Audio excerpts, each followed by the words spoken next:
Countdown for a blast-off.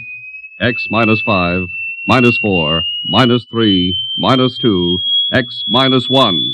Fire.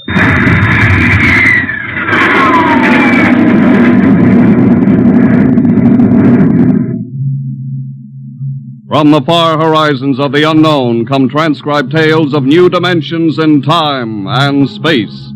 These are stories of the future, adventures in which you'll live in 1,000,000 could-be years on 1,000 maybe worlds. The National Broadcasting Company presents X minus 1.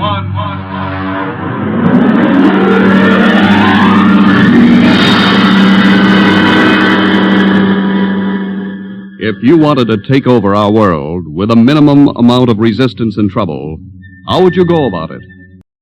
Tonight we'll tell you how, with a strange and chilling story by George Lefferts. The Parade.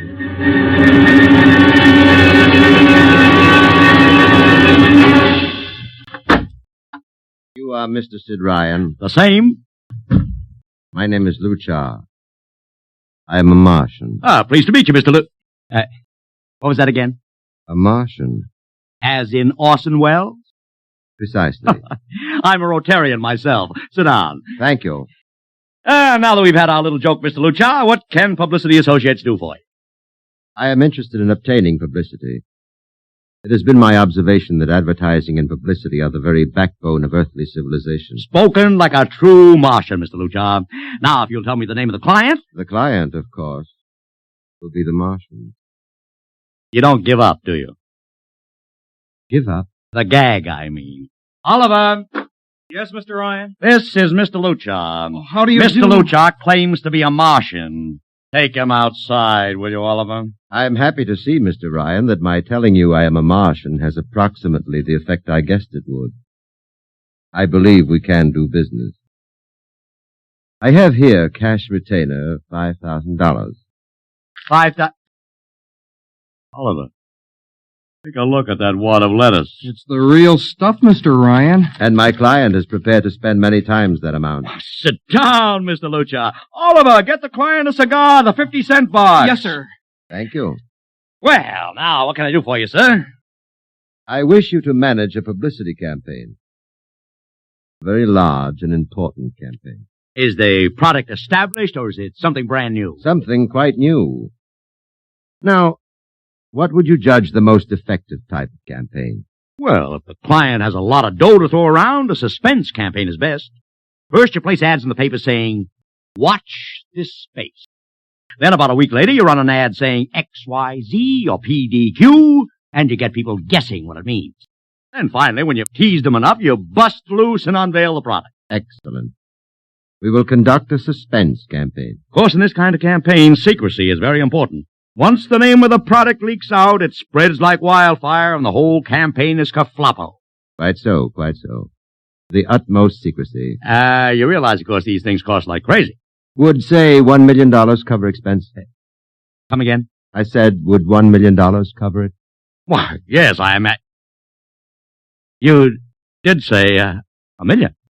I understood that you have handled some very large accounts. Of course, if this is too big... No, not at all, not at all. Matter of fact, I seldom touch anything less.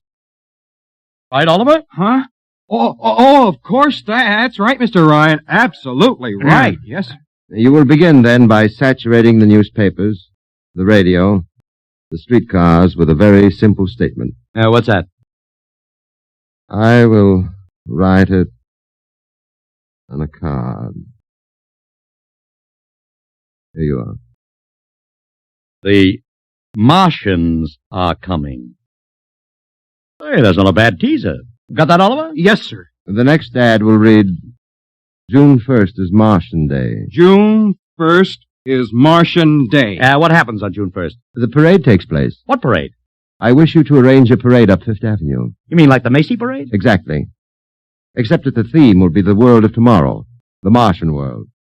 My client would like it to be a gay affair. Balloons, clowns, pennants, Pretty drum, Majorette? Say, that sounds terrific. I might be able to interest the department stores in a tie-in. Fine. The parade will climax the campaign. On June 1st, the product will be unveiled. Good enough. By the way, Mr. Luchard, just what is the product? What are we selling? Oh, no, Mr. Ryan. Secrecy, remember? Yeah, but after all... Mr. Ryan, all will be revealed to you in good time. For the moment, let us say that we are selling a concept. A concept? The concept of invasion from Mars.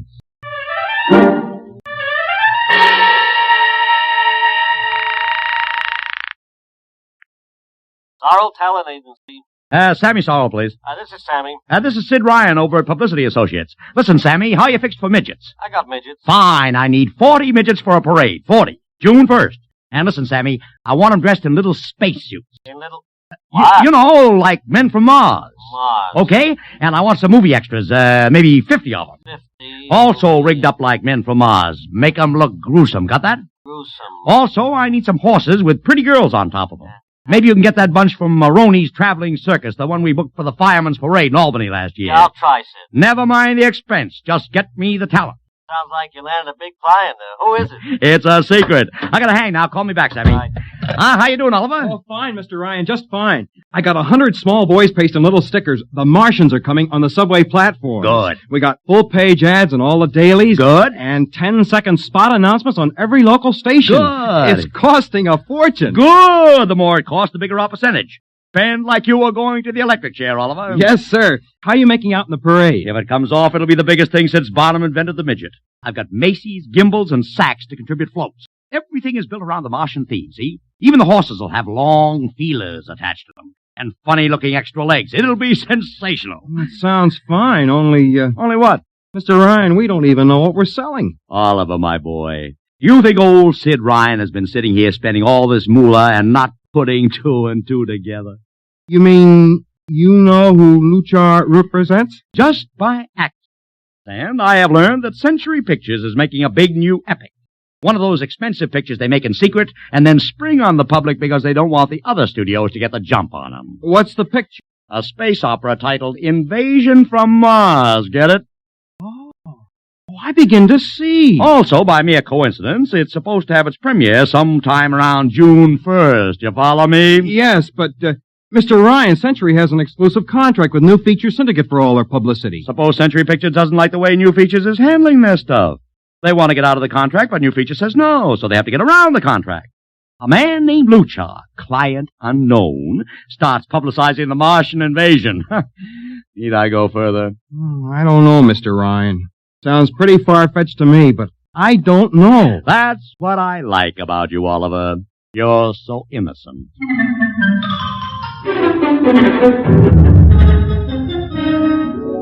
Now, let me talk to Commissioner Patrick, please. Sid Ryan. Hello. Commish, Sid Ryan. Oh. How are you, Ryan? Fine. What is it this time? You want to drop a man off the Empire State Building into a teacup full of water? The answer is no. Also, we're not arresting any fan dancers. You know I don't handle fan dances. I want a permit for a parade. June 1st, 5th Avenue. It's a Sunday. There's no traffic. Now, look, Ryan, Macy's gets a permit. Gimbals gets a permit. The American Legion gets a permit. The Sons of Erin march every time Morton Downey sings the Wearing of the Green. Oh, don't give me a hard time, Patrick. This is too big. I have the 5th Avenue Merchants Association behind me. Okay. Fill out the forms. I'll pass them along to the license commissioner. That's my boy. By the way, what's the occasion for this parade? Oh, don't you read the papers, Patrick? June 1st is Martian Day.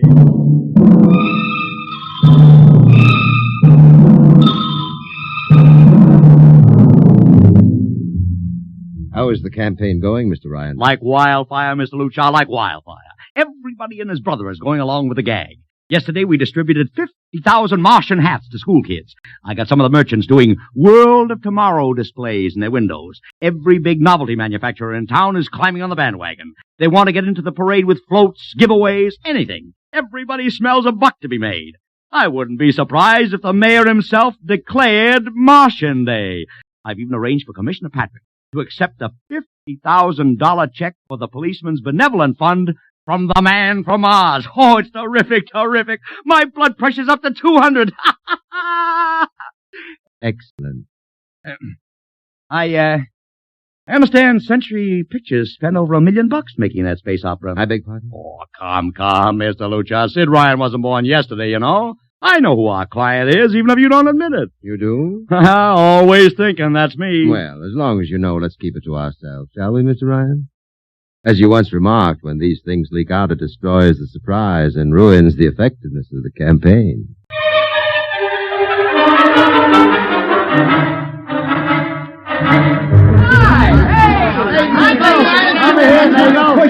Ladies and gentlemen, this is Ken Daly speaking to you from our portable transmitter atop the reviewing stand for the much-heralded Martian Parade on Fifth Avenue.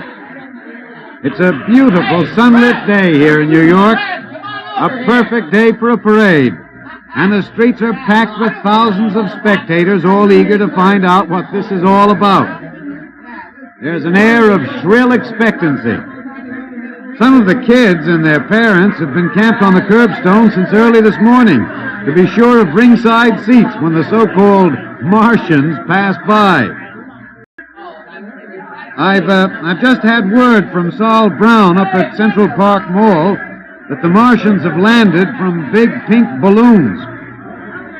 And now, while we're waiting for the arrival of the parade, we brought some people up to our microphone to tell you their reactions to this most spectacular of all publicity stunts. That's right, come on. What's your name, madam? Miss Ada Shackley. A little louder, please. Miss Ada Shackley. And where are you from, Mrs. Shackley? Columbus, Ohio. I see. And I see you have your family with you, too. Two little curly-headed blonde boys. Are you in New York on vacation? We came for the Shriners Convention with their daddy. What do you think of Martian Day, Mrs. Shackley? Well, it all seems very strange to me, but the boys have been pestering me to watch it, so we've been standing here 2 hours. I can't make head or tail of it. Well, neither can a lot of other people, Mrs. Shackley. But judging by the thousands here today, there's a lot of curiosity. Curiosity killed the cat, folks say. Well, let's hope not. Thank you, Mrs. Shackley. Mr. Ryan's here. Ryan, right. And this is Mr. Sid Ryan, ladies and gentlemen, the publicity man who's the brains behind the Martian Day stunt. Hello, Sid. Good morning, Kenneth. Easy, not so close to the mic. Oh, sorry. Hey, Sid, you've certainly lifted the lid this time. Looks like it, doesn't it? Sid, there's been a great deal of speculation as to exactly what all this is leading up to. I've heard some folks say it's a big war bond drive. Others think it's just to stimulate local business. And, look, I understand in the trade itself, the smart money says you're building for the premiere of Century's forthcoming extravaganza, Invasion from Mars. Now, come clean. Can you tell us what the real story is? Ken. I'd like to, but honestly, I can't. Oh, man of mystery, eh? Are you going to watch the parade from the stand here? No, Ken, I can't stand noise. I'm going up to my office and watch it comfort. Well, thank you, Sid Ryan, and good luck. And here they come, ladies and gentlemen. The first units of the big Martian parade, swinging down Fifth Avenue with fanfare, colored streamers, music, confetti, floats, all the trappings of a Mardi Gras. And here in the vanguard is a whole troop of little midgets in weird-looking pink and blue spacesuits, carrying Rube Goldberg weapons with signs painted on them. Let's see, I can read one which says, Atomic Blaster. Another one has a placard reading, We're Martian through Georgia. And here come the clowns, laughing and falling all over each other. They're giving free sugar candy to the kids along the way. Yes, ladies and gentlemen, this is a happy, laughing crowd along Fifth Avenue today. A true reflection of the great sense of humor and good nature that makes America the place it is.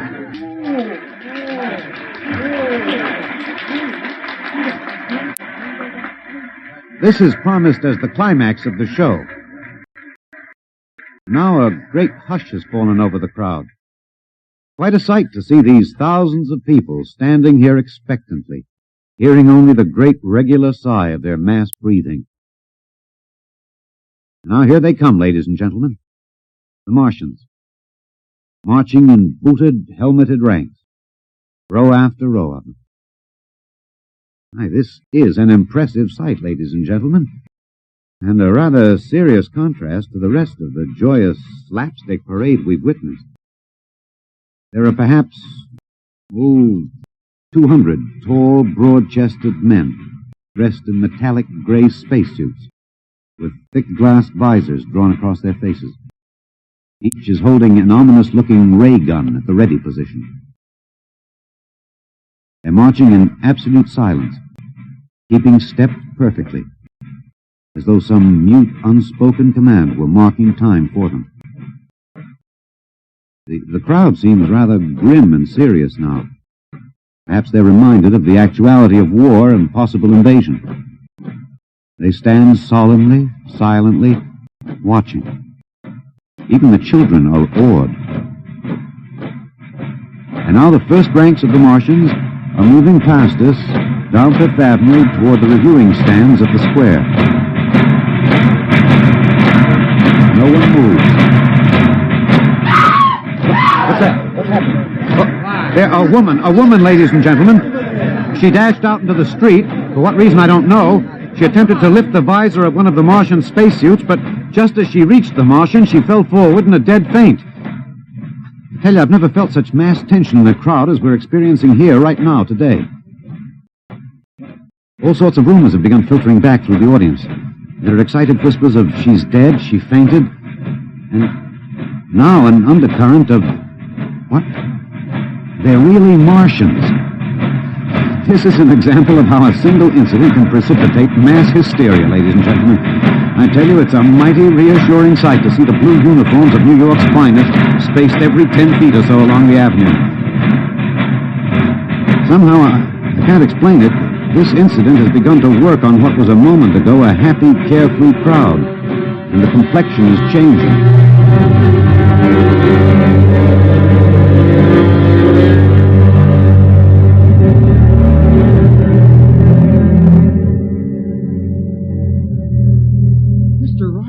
Did you see that?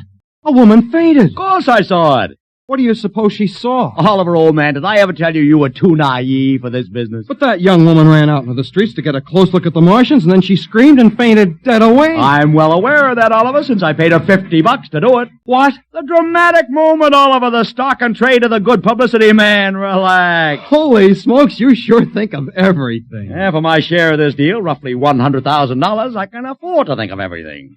Shut the window. Don't you want to see the finish? We'll go down to the reviewing stand for the finish. Right now, I want to make a phone call. By the way, where's Lucha? I haven't seen him. Well, he'll be around. Boy, those Martians sure look like the real thing. How would you know the real thing if you saw it, Oliver? Gee, I don't know. Close the window, Oliver. Oh, yes, Mr. Ryan.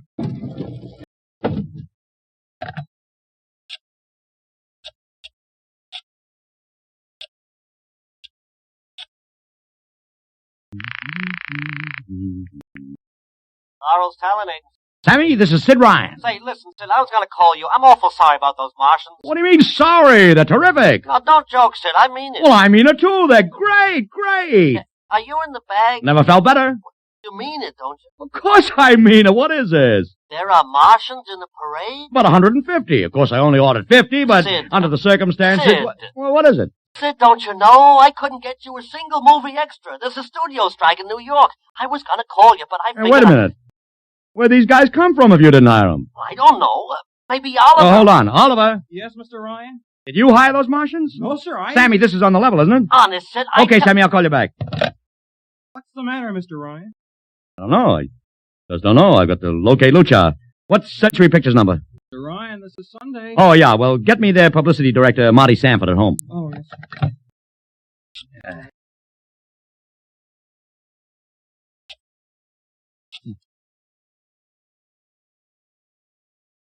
Thanks. Sanford. Marty, this is Sid Ryan. Oh, hello, Sid. How's the Fine, fine. Listen, Marty, this is dead serious. On the level. Get it? What's wrong? I've got to locate Lucha. Lou who? Lucha, come on now, Marty. This is life and death. The guy you sent over to hire me for the invasion picture.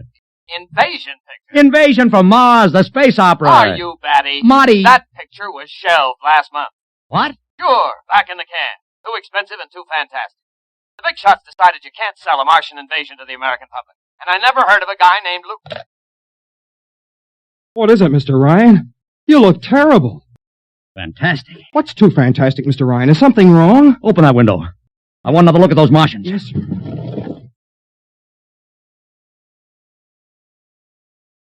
Look at them. Oliver, you were in the Army. Could 150 movie extras learn to march like that in, say, 24 hours? Not in 24 days, Mr. Ryan. Not a second's hesitation. Not one other step. Look at the way they carry those ray guns at the ready. The only other time I've seen troops march like that was in a film of the Nazi stormtroops marching through the streets of Paris. See those chests on them? That's pride. Sheer, arrogant pride. Look at those chins.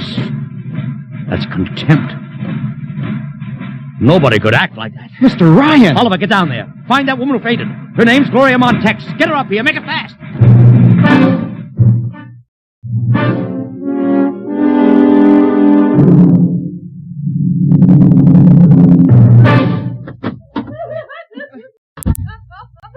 Here she is, Mr. Ryan.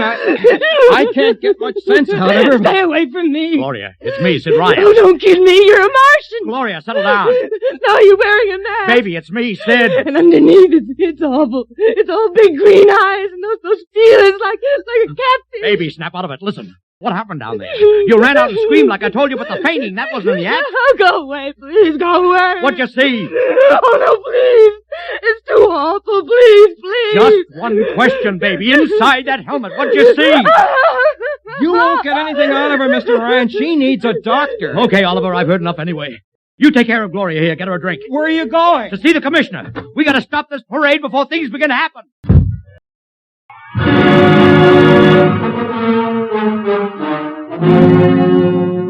Okay, Ryan, what's the beef? Listen, Patrick. I don't know what it is, see, but something's wrong. You gotta stop that parade. I suppose you'd like the riot squad. That would get you a front-page spread on every paper in town. Honest, you publicity guys give me a pay. This may be a matter of life and death. Oh, sure. Look, Ryan, I've got no time for your cheap publicity gags. I'm a busy man. Listen, I'm trying to tell you I don't know where these Martians came from, who they are, anything about them. All I want you to do is stop the parade and make sure they're on the level. Ryan, I'm wise to your tricks. If you let the sergeant show you out... You won't do it, huh? An honest citizen appeals for protection and you refuse. I most emphatically do. Now beat it. All right, Patrick. I'll go right to the mayor's office. I'll have you busted flatter than a fried egg. Go ahead. I'm sure His Honor will be glad to toss you out on that phony nickel-plated skull of yours.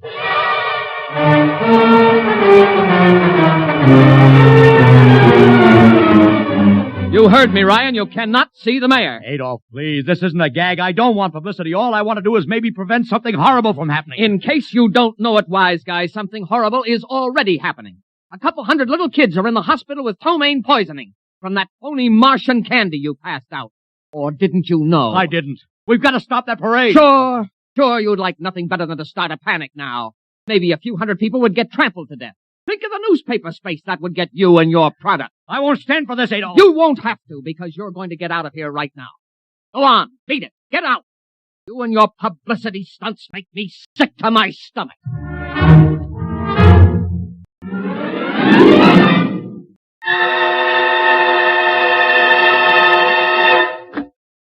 Oliver! Oliver, where are you? Oliver! Oliver! Useless. What? Imagine. Your friend is quite dead. Lucha. He wanted to run to the police with some story about a Martian invasion. I found it necessary to restrain him. Restrain him, you stinking murderer. Now, Mr. Ryan, collect yourself. After all our planning, it wouldn't do to have everything spoiled, now would it? Lucha, start talking and talk fast, because when you get through, I'm going to take you apart piece by piece. What's this all about? But surely you know, Mr. Ryan. After all, you've been publicizing it for months. Listen, you... Please do not interrupt. You see, before colonizing your planet, we Martians sent advanced scouts to study your habits, your weaknesses.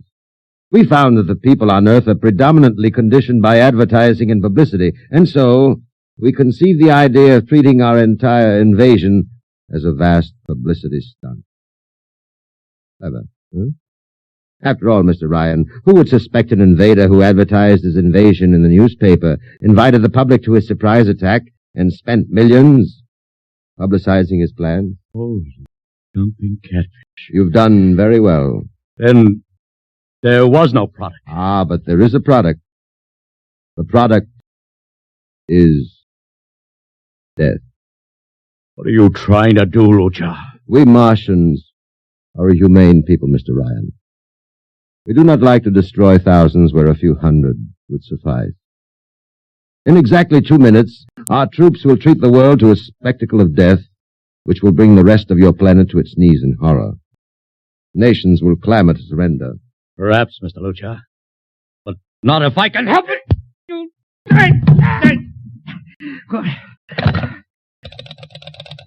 Yes, please. Operator, this is Mr. Ryan. Get me the field telephone on the reviewing stand of the Martian Day Parade. Hurry! Anyone in particular? Just hurry! Reviewing stand, Sergeant Cassidy. Get me Commissioner Patrick. Hello. Hello. Hello. You'll have to talk louder. I want Commissioner Patrick. Oh. Patrick! Wait a minute. Things are quieting down. Now, what was it you wanted? This is Ryan. I have to talk to the Commissioner. It's a matter of life and death. I'm sorry, you can't talk to him now. The Chief Martian is presenting the TBA check. The Martians are going to fire a salute. Listen, you gotta stop him! What? Stop him! I'm sorry, Mr. Ryan. You idiot! The worst is going!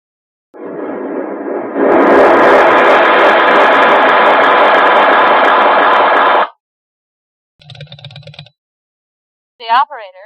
I'm sorry, Mr. Ryan, you've been cut off. I can't seem to get them back. Doesn't matter, operator. Nothing matters now.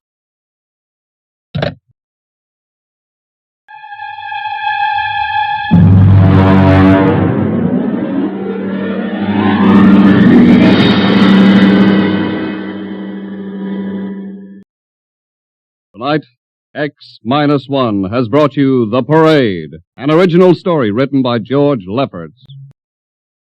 Featured in the cast were Joseph Curtin as Ryan, Joe DeSantis as Luchar, Alexander Scorby as Daly, Agnes Young as the woman, Ellen Deming as Gloria, John Thomas as Oliver, Arthur Anderson as Sammy, Wendell Holmes as the Commissioner, and William Keene as Sanford. Your announcer, Don Pardo. X-1 was directed by Fred Way and is a transcribed NBC Radio Network production.